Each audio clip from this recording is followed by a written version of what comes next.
Hyderabad గచ్చిబౌలిలో tension వాతావరణం నెలకొంది. సిద్దిక్ నగర్లోని ఓ బిల్డింగ్ ఒక్కసారిగా పక్కకు ఒరిగింది. పక్కకున్న ఖాళీ స్థలంలో సెల్లార్ గుంత తవ్వడంతో 5 అంతస్తుల భవనం ఒరిగింది. సమాచారం అందుకున్న డిఆర్ఎఫ్ సిబ్బంది ఘటనాస్థలిని పరిశీలించారు. ప్రమాదకర స్థితిలో భవనం కూలడానికి సిద్ధంగా ఉండటంతో బిల్డింగ్లో నివాసం ఉంటున్న వారిని ఖాళీ చేయించారు.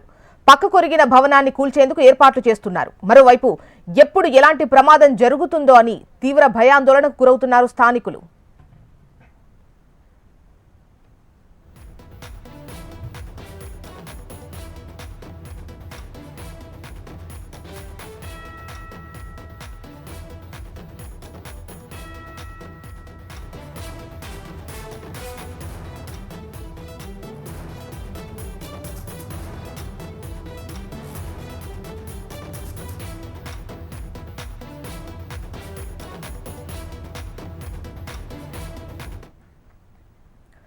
హైదరాబాద్ గచ్చిబౌలిలో టెన్షన్ వాతావరణం నెలకొంది.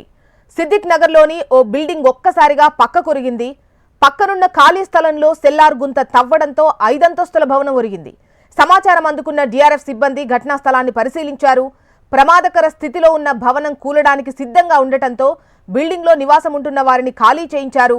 పక్కకొరిగిన భవనాన్ని కూల్చేందుకు ఏర్పాట్లు చేస్తున్నట్లు తెలుస్తోంది. మరోవైపు ఎప్పుడు ఎలాంటి ప్రమాదం జరుగుతుందో అని తీవ్ర భయాందోళనకు గురవుతున్నారు స్థానికులు.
హైదరాబాద్ గచ్చిబౌలిలో టెన్షన్ వాతావరణం నెలకొంది.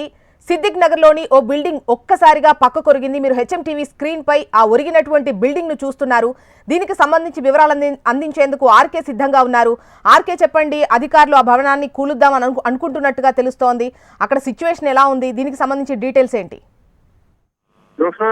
ఏదైతే సిద్దిక్ నగర్ లో నిన్న రాత్రి 7 గంటల సమయంలో ఒక బిల్డింగ్ పక్క కొరవడం జరిగింది. ఆ పక్కనే సెల్లార్ సంబంధించి చాలా లోతుగా తవ్వడంతో ఈ భవనానికి ఎఫెక్ట్ పడింది. దీంతో ఒకసారి ఈ భవనం పక్కనే ఉన్న మరొక 5 అంతస్తుల భవనం పక్కకి ఒరగడం జరిగింది. దీంతో నిన్న రాత్రి సమయంలో ఒకసారిగా ఈ టీమ్స్ ఏవైతే ఉన్నాయో మొత్తం అందరూ కూడా ఇక్కడికి ఏర్పాటు చేసి టీమ్స్ సంబంధించిన జోనల్ కమిషనర్ కూడా ఇక్కడికి అయితే చేరుకుని మొత్తం కూడా అక్కడ పరిస్థితిని పర్యవేక్షించడం జరిగింది. మరోవైపు ఏదైతే కుంగిన బిల్డింగ్ ఉందో అది పక్క ఉన్న బిల్డింగ్స్ కూడా ఎఫెక్ట్ చేస్తున్నాడంతో అక్కడ ఉన్న వారిని కూడా ఖాళీ చేయించడం జరిగింది. పక్కనే ఉన్న స్థానికంగా ఉన్న పునరావాస కేంద్రానికి వాళ్ళందరినీ కూడా తరలించడం జరిగింది. మరోవైపు హైడ్రాకి సంబంధించిన హైడ్రాలిక్ యంత్రాలు ఏవైతే ఉన్నాయో అవన్నీ కూడా ఇప్పటికే రంగంలో దిగడం జరిగింది. ఉదయం 10 గంటల సమయంలో వాటన్నిటి కూడా నివారణ చేసే అవకాశాలు అయితే కనిపిస్తున్నాయి. అయితే ఇప్పటికే దీనికి సంబంధించిన నిపుణుల కమిటీ ఏవైతే నాణ్యతకు సంబంధించిన నిపుణుల కమిటీ కూడా అక్కడికి చేరుకోవడం జరిగింది. మొత్తం కూడా అక్కడ బిల్డింగ్ పరిస్థితి ఏ విధంగా ఉంది, ఒకవేళ కూలిస్తే ఎలాంటి ఇబ్బంది ఏర్పడే అవకాశం ఉంది, పక్కన బిల్డింగ్లకి ఎలాంటి ఎఫెక్ట్ జరిగే అవకాశం ఉంది, ఈ అంశాలు అన్నిటిపై కూడా నాణ్యత కమిటీ ఇప్పటికే